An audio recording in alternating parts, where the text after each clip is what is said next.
E aí, galera, tudo bem? Boa tarde. Aqui professor Ricardo Maia na área. Tudo bem? É, Hoje a nossa aula vai ser rápida, vai ser dinâmica, né? Num padrão mais projeto. Normalmente a gente faz esse tipo de aula quando a gente quer direcionar algum foco em questões específicas. Hoje nós vamos conversar sobre questões de massas de ar. Por quê, galera? Bom, principalmente em vestibulares, né, em concursos militares, como o caso da SpaceX e da ESA, né, a gente trabalha diretamente com questões relacionadas à massa de ar. A todo momento, nós vamos observar que massas de ar apresenta. Se a gente fizer um recorte, né, de todas as questões que caíram na SpaceX e na ESA também, vão ter muitas questões falando principalmente de quê? De massas de ar. E não foi diferente esse ano. Esse ano, para quem fez a prova, para quem já teve contato com a prova, vai observar que massas de ar foi um conteúdo que caiu, né? Caíram duas questões. Parece que se nós tivéssemos a prova da ESA e a prova da SpaceX na mão, a gente ia conseguir responder as questões porque uma respondia a outra. Então, assim, é um tipo de conteúdo que vira e mexe está presente aqui no nosso cotidiano de concursos militares, né, galera? Tanto na PrEP aí, quanto na ESA. E acaba que outros concursos, no caso de concursos de bombeiros, tá, outros concursos, acabam pedindo massas de ar, porque é algo que vira e mexe, a galera tem uma certa dúvida. Porém, é um tema bastante simples. Se a gente se atentar, né, ao básico, se a gente se atentar a saber ali o simples, pelo menos, sempre vamos conseguir matar uma questão ou outra. Então, assim, vamos chegar com muita confiança, com muita tranquilidade na hora de fazer a prova, porque esses conteúdos são bem tranquilos. Beleza, galera? Vamos aqui tocar, né, passar os slides, beleza? Para a gente aqui continuar. Bom, pessoal, esse primeiro slide, ele é um slide que fala sobre as questões da massa de ar que atuam no Brasil, tá? Nós precisamos observar, então, que as massas de ar atuam de certa maneira em certa época do ano, tá? Então, por exemplo, no inverno, nós vamos ter diferentes massas de ar atuando sobre o território brasileiro, coisa que diferentemente acontece na época do verão. Por quê, galera? Tem muito a ver com a questão da temperatura, tá? Lembrando que a temperatura do planeta ela é influenciada pela questão da irradiação solar. Então, de acordo com o momento do movimento de translação da Terra, a irradiação solar vai estar maior no território brasileiro ou menor, tá? Então, isso vai influenciar, logicamente, as estações do ano e vai influenciar as massas de ar também, que elas têm bastante influência com a questão da temperatura. Nós vamos ver alguns conceitos básicos de massas de ar, nós vamos acabar observando que a questão da temperatura, galera, é algo que influencia demais a nossa dinâmica atmosférica, tá? Então, vamos lá. Só para a gente entender aqui esse mapinha que eu coloquei para vocês, né? Mapa do território brasileiro. Lembrando que, galera, território brasileiro é algo que a gente tem que ter na cabeça, saber os estados direitinho. Então, assim, sempre importante fazer aquele desenho, né? Eu sempre falo com meus alunos para, de repente, ter um caderno de desenho, tá? Para a gente já se acostumar com o território brasileiro. E aí, sempre fazer assim, o que tem de mais importante naquele estado? O que tem de mais importante no estado do Pará? Falar as massas de ar que atuam naquele estado, o tipo de clima, né? Falar o tipo de vegetação, o tipo de mineração que ocorre, principais atividades econômicas, tudo isso é muito importante estar presente aonde? No nosso papiro. Então, obviamente, rapaziada, é necessário nós fazermos o quê? Um caderno de desenho, tá? E aí, professor, caderno de desenho, tem um tempo para isso? Bom, na hora assim do lazer, né, quando tiver tem tempo para a prova ainda, né? Na hora do lazer, pega um caderno desse, coloca uma música, vai escutando e vai gravando, tá? As massas de ar e vai desenhando para você memorizar. Isso é muito importante, muito valioso no nosso estudo, beleza? Parece besteira, parece bobagem, mas não, galera.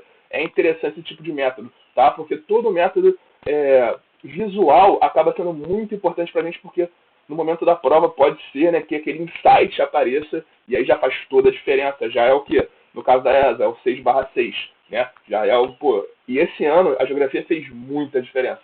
Então, assim, mandar bem em geografia é mandar bem na prova. Beleza, galera? Vamos lá, pessoal. Só para a gente entender aqui questões de massas de ar, tá? Nós temos, então, no período do verão, tá? Massas de ar atuando com mais força, principalmente as massas de ar equatoriais, tá? Porque, galera, é o momento que que a radiação solar está sendo mais forte, né, nesse momento no território brasileiro. Então as massas equatoriais elas tendem a fazer o quê? Elas tendem a atuar com mais força, as massas já mais quentes, beleza? Lembrando que, principalmente aqui no período de verão, né, nós temos a atuação da MEC, tá, com maior força pelo território brasileiro. Nós temos a NEA, tá, que é a massa equatorial atlântica, que ela se forma nessa área equatorial, só que próxima ao Oceano Atlântico, ela atua também. Nós temos a MTA, que é a massa tropical atlântica, ela atua com força também no verão. E temos a massa tropical continental, que é uma massa que é formada no interior ali do continente. Então a massa de ar ela tende a ser o quê? Mais seca. Porém, galera, e o que acontece? No inverno já modifica um pouco, tá, as atuações das massas de ar brasileiras. O que acontece? No inverno, por exemplo, nós temos uma atuação, né, uma maior força das massas polares. Por exemplo, a massa polar atlântica, ela acaba atuando com mais força no território brasileiro nesse momento. Tudo bem? Então, por exemplo, nós temos até na região norte e centro-oeste brasileira, nós temos um fenômeno chamado friagem, tá? Que é um fenômeno onde a massa polar ela avança sobre o território brasileiro e causa uma queda brusca da temperatura. Isso modifica totalmente o clima ali naquelas regiões que não está acostumada a receber essas baixas temperaturas no inverno, assim, né? Baixo, bem baixo, assim, pode bater aí por volta de 4 a 5 graus assim numa madrugada. Então é realmente um tipo de temperatura que o pessoal do centro-oeste, norte do Brasil, não está acostumado, tá? Principalmente no centro-oeste, no Mato Grosso do Sul, Mato Grosso. Vamos lá, galera, presta atenção. Só para a gente entender, você fala, professor, mas por que como ocorre essa dinâmica de massa de ar? O que realmente é uma massa de ar? Bom, vamos lá, vamos tranquilo, vamos conversar um pouquinho sobre isso, tá? Então, as massas de ar, galera, tem aqui um esqueminha muito tranquilo para vocês. São porções atmosféricas que tem o quê? Que tem características particulares. Então, elas têm características que só elas têm, tá? O que acontece? As massas de ar, elas são grandes porções, tá, da atmosfera, que são camadas de gases, tá? Que elas estão presentes em uma determinada localidade do planeta, beleza? No caso do Brasil, determinada localidade próxima ao território brasileiro. O que acontece, galera? Essas massas de ar, elas não são fixas, elas estão o tempo todo se deslocando, tá? O que acontece, galera? E como é que elas se deslocam? E por que elas se deslocam? Porque cada massa de ar tem uma temperatura, cada massa de ar tem uma umidade, tem uma pressão. Isso varia de acordo com a localidade que essa massa de ar está o quê? Está localizada, tá bom? Então, por exemplo, massas de ar em áreas equatoriais, geralmente tem essa característica de ser massas de ar, o quê? Massas de ar bem quentes, tá? No caso aqui, as massas equatoriais atlânticas e massas equatoriais continentais são massas de ar extremamente bem quentes, várias temperaturas, então são massas de ar que são quentes. Porém, o que acontece?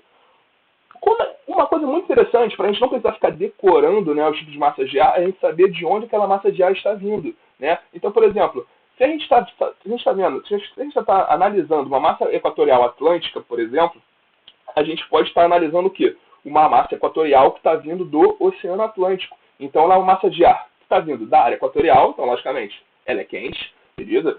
E é uma massa de ar que está vindo de onde? Do oceano. Então, se é uma massa de ar que está vindo do oceano, ela é úmida, tá? Então, já dá pra gente uma característica, por exemplo, de que aquela massa de ar é uma massa de ar quente e uma massa de ar úmida, tá? Fato que vai interferir nas dinâmicas atmosféricas. Vamos ver. E beleza, você me perguntou, eu acabei de falar para você. Pô, cara, as massas de ar têm diferentes tipos de características. Por que isso é importante? Bom, pessoal, porque elas se movimentam de acordo com o quê? Com a diferença de pressão. Então, o que acontece? Massas de ar de alta pressão, elas tendem a se deslocar para localidades de baixa pressão. Então, o que acontece? Localidades de alta pressão é o que, galera? São localidades geralmente mais frias. Por quê? Localidades mais frias, geralmente, elas têm uma alta pressão atmosférica. Por quê? Porque as massas de ar são formadas por moléculas, e as moléculas, quando ficam num ambiente mais frio, eles ficam mais próximos, tá? Eles estando mais próximos, fica um ambiente mais... essas moléculas ficam mais aglomeradas, consequentemente, a força da gravidade atua com mais força. Então, é um ambiente de maior pressão. Então, ela tende a deslocar os ventos, formando um ambiente que a gente conhece como ambiente anticiclonal, tá? Então, esse vento é deslocado para áreas mais quentes. Então, a massa de ar fria geralmente tende a se deslocar para áreas mais quentes, que são áreas de baixa pressão, que já são o quê? Uma localidade mais quente, que as moléculas estão mais elevadas temperaturas e elas estão o quê? Mais agitadas. Se elas estão mais agitadas, elas não estão mais aglomeradas e não sofrem a mesma pressão atmosférica, beleza? Então a massa de ar fria tende a sempre a deslocar, tá? Em um ambiente anticiclonal. Isso acontece, tá, galera? Isso acontece bastante nas diferenças de épocas do ano, tá? Então, por exemplo, na época do inverno, a massa polar atlântica vai ganhar mais força porque vai estar com menos radiação solar na época do inverno, consequentemente a massa polar vai ganhar mais força e vai empurrar, né, vai ser um ambiente de maior pressão, vai conseguir empurrar, né, vai virar um ambiente anticiclonal no sul do país e vai conseguir empurrar essa massa polar em direção ao território brasileiro. Tá bom, pessoal? Então isso é bastante importante, tá, galera? Características de massas de ar, questões de como as massas de ar se deslocam, saber que na circulação atmosférica, né, elas têm a ver com alta pressão e baixa pressão, localidade de formação da massa de ar. Então tudo isso, galera, é muito importante e muito caro para o nosso saber. Só uma passadinha aqui para a gente entender, tá, pessoal? Passando aqui o slide, tá? Já peguei para vocês uma característica da nossa prova, né? Que eu falei para vocês que ela cobra muito massas de ar, acaba sem pegar, né, os últimos resultados, as últimas provas anteriores. Nós vamos observar várias questões de massas de ar. A gente observa aqui, por exemplo, pessoal, na última prova, estou pegando a última prova aqui para a gente dar uma olhada. Questão 27, galera. Olha só, presta atenção nela. O ar atmosférico está sempre em movimento na forma de massas de ar. Acabamos de falar isso agora, não acabamos, César? Suas características particulares de temperatura e umidade determinam o clima de uma área, beleza? No caso do Brasil, dependendo da estação do ano, as massas avançam sobre o seu território ou dele recuam, tá? Lembra aquela figura que a gente viu? A primeira figurinha? Mostrando que no verão, né, as massas equatoriais eles estão ganhando mais força, as equatoriais continentais, e no inverno as polares e a tropical atlântica está ganhando mais força. Lembra essa diferença? Então, tá aí na questãozinha. Assinale a alternativa que melhor representa a atuação da massa de ar no Brasil no inverno, beleza? Quadro 1 e no verão, quadro 2, respectivamente. Então, beleza, o que a questão queria nesse momento, galera? Ela só queria que a gente apontasse aí, tá? Dentre os esqueminhas, beleza? As duas figuras que melhor representam o que, pessoal? Representam o clima, as massas de ar que atuam no quadro 1, no inverno, e no quadro 2, no verão. É só a gente observar agora os quadrinhos, bem simples, tá? Vamos observar aí. Então a gente tem que observar, uma dica boa agora para a gente observar, por exemplo, a primeira para a gente ver, que ela fala sobre o inverno, a gente tem que observar uma massa de ar que está atuando, que está vindo das regiões polares do sul do país e está conseguindo ganhar força sobre o território brasileiro. Então a figura 1 ela tem que representar um avanço da massa polar, tá? Então, presta atenção, a gente já consegue matar, muito importante o transpacético também, a gente já consegue matar algumas questões em relação a isso. Por quê? Olha só. Estamos observando aqui, por exemplo, que na C ela fala sobre o avanço da MEC, né, que é a massa equatorial continental. Nós estamos observando que a B também acaba de falar isso, e não é isso que acontece nas massas de ar do inverno, lembrando que no inverno é uma região de alta pressão que está empurrando para o restante do território, beleza, galera? Então, a gente já consegue matar duas aqui, ó, tanto a B quanto a C. Isso é muito bom para a gente, matar por eliminação é muito interessante para a gente, tá? Então, galera, olha só. Ficamos então com a letra E, A, que mostra da zona polar, beleza?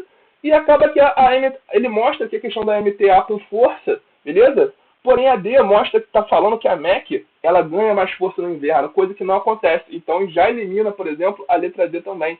Então, ficamos com quem, galera? Com a letra A e com a letra E, tá? Vamos agora ver as diferenças. Bom, se a gente pegar a letra A também fala que a MEC ganha força, que é a massa equatorial continental, que é uma massa de ar mais quente, beleza? Porém, ela é úmida por causa da área de vegetação, né? Da questão da Amazônia brasileira ser uma área de muita umidade. Então, só que ela fala que essa massa de ar equatorial ela ganha força no inverno, porém diferente. Ela ganha força aqui no verão, tá? Pela diferença de pressão. Então, galera, a gente já conseguiria matar só nessa observação, o que pra gente já ganharia tempo para matar nas outras questões, beleza? E aí, galera, acaba que a gente ficaria com a letra E, que ela fala exatamente que no verão, aqui na 2, por exemplo, ele fala do avanço da MEC, né, e do avanço aqui da MTA também, tá? Então, essas duas questões iriam ser perfeitas pra gente, beleza? Mataremos questões letra E, aprovação. Tá, pessoal? Grande abraço, olha só. Fica aí a imagem para vocês, bom papiro, bom estudo, nos vemos logo mais.